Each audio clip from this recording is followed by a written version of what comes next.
Hello, internet folks. So bear with me while I look down at my other phone here at my notes, um, and while I also look at my time on this phone. Uh, I like the nods to the first Christopher Reeve film, obviously with the John Williams theme being used, and also with Perry White continually telling Jimmy Olsen, "Don't call me Chief." There are possible nods to the third Christopher Reeve film with Superman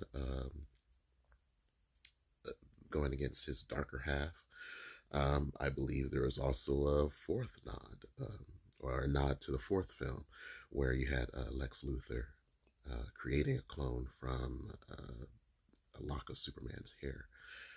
Um, I also liked seeing Millie Alcock's Supergirl.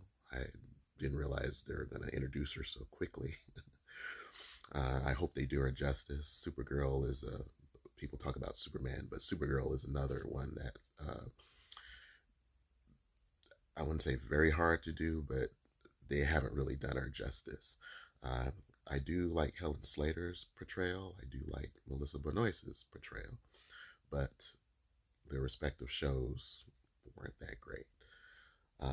Speaking of justice, I like the Hall of Justice, which was a big nod to the Super Friends cartoon from the 1970s.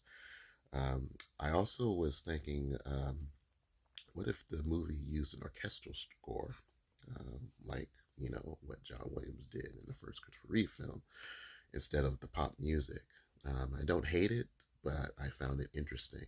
I know an orchestral score would bring more emotion, more feels to the film. But again, James Gunn was um, going for a different vibe, going for a different take here. I said in the previous video, I may see it again, or at least I plan on seeing it again. Um, and as last of my notes, I hope that they build on what they have here in terms of David Gordon Sweat's Superman and Millie Alcock's Supergirl. Um, hopefully we can look back at this film and say, wow, they came far. This is something which I hoped would have been done with films such as The Force Awakens, with Star Wars, or Star Trek 2009, or the first Resident Evil film.